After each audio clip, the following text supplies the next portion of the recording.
유진아, 엄마야, 엄마. 지금 차 사고 났는데 혹시 돈 보내줄 수 있어? AI can clone a voice in seconds, in any language. People in the United States reported over $10 billion in losses from fraud in 2023, and phone calls are channels for major imposter scams, especially for older adults. Hello, this is Eugene. I'm a management consultant based in Boston, and I was born and raised in Korea. And just so you know, that wasn't my mom, but it sounded exactly like her. That call was AI generated from a few seconds of video that she shared with me. Korea has dealt with these voice scams since the 2010s. We even have a movie about it. Over time, banks and families built simple verification habits that reduce scams from stealing from us. The real question is then, which habits actually work, and how do we adopt them? We'll look at Korea as one case study, but the practices are universal.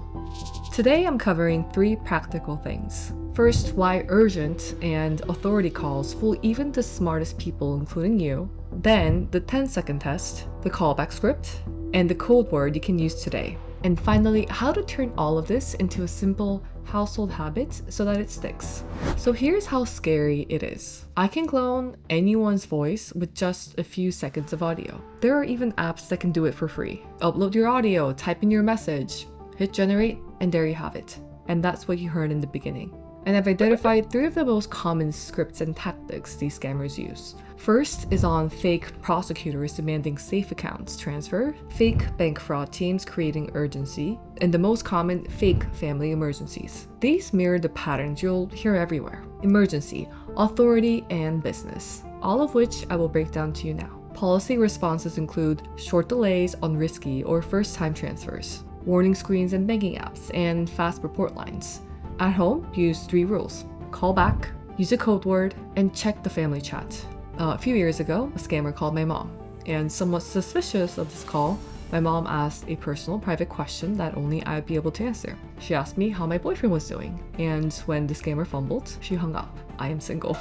Example verification of prompts could include, what did we fight about last week? What was something that you wanted to talk to me about? What was that project that you were working on that you were struggling with? This is not paranoia, it's being prepared. So revisiting what's happening in the United States, there are 3 main types of AI voice scams that are targeting people right now. First, Mom, I'm in jail, I need bail money. Don't call my phone, they took it. Wire the money to this account instead. This is Officer Johnson. Your son was in a horrible accident. We need to verify your insurance information right now. Hi, this is Sarah from IT. We're updating security protocols. I need you to confirm your password over the phone. And the average loss per victim, $11,000. But it's not just about the money. It's about the emotional trauma of thinking a loved one is in danger.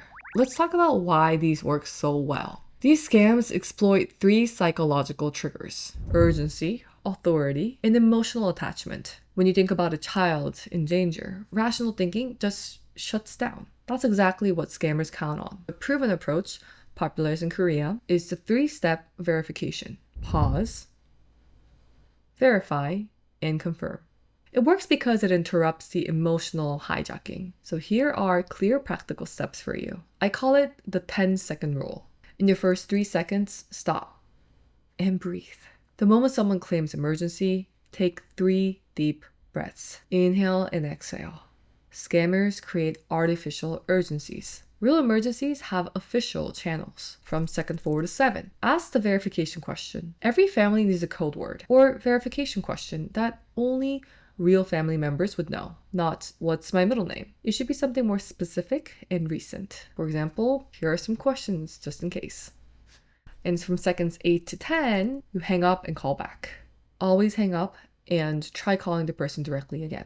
If the claim their number was taken, call another family member to verify. And if you want to take it one step further, there are phone settings that you can change. Enable silence unknown callers on iPhone. Set up custom ringtones for family members. Or use Google's call screening features on Android. There are also banking policies that help too. Some countries impose cooling off periods for large transfers, which means you can't wire money immediately. You have to wait a certain period of time. And some banks are adopting holds and alerts on unusual transfers. I especially have email notification if anything is triggered over a certain amount. You can create your own cooling off period too. Never make financial decisions on a phone call. Tell the caller that you'll handle it in person or through official channels. Real emergencies can wait 30 minutes for verification. If you have older family members, I invite you to help set up their phones to only accept calls from contacts. Let them know to use the phrase, "I need to call you back on my regular number." And teach them one simple rule. If someone calls asking for money or claiming an emergency, always hang up first. Then call that person using the number you have saved, not the fake number that they're using as an emergency contact. Next, you can bring this up in family group chats. Anyone who gets a suspicious call can immediately post, "Emergency call check. Is everyone okay?" It just takes 2 minutes to confirm from everyone. And what do you do if you get targeted and scammed? First, contact your bank immediately, even if it's after hours. I've had this happen before over 14, 15 years ago and remember filing a claim. And file a report with the FTC at reportfraudftc.gov. You can also report to the local police and get a case number. And start changing all your passwords and security questions. And alert other family members about the way you got scammed. And if you realize during the call that this is a scam, don't be embarrassed. Just hang up. Scammers are professionals, and they're really good at this. The fact that you were in the middle of it means the system worked. And also for privacy concerns, be mindful of the audio that you put out there. Your voice is now becoming a biometric data, so treat it like your fingerprint. And also for future references, report every attempt, even if you didn't fall for it. The FTC uses this data to track down patterns and shut down operations. The FCC has also ruled that all these AI-generated robocalls as illegal, which enables faster enforcement. So what really bothers me about all of this happening as someone who grew up in both cultures is that AI should be making our lives better, but instead it's being used as a weapon against the most vulnerable people. It's our older parents, stressed families, and really anyone facing a crisis. I've watched my Korean relatives and some family friends navigate the stress for years, and some did, unfortunately, get scammed.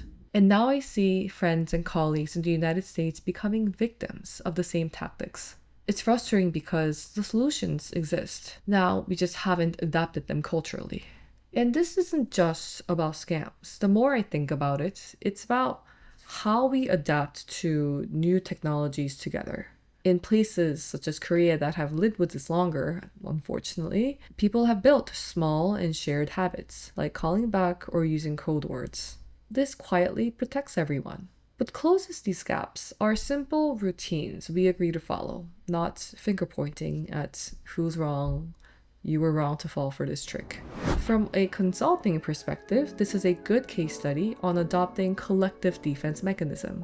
Communities that standardize simple verification habits are more resilient. And the encouraging part is that these habits are easy to repeat, teach, and scale.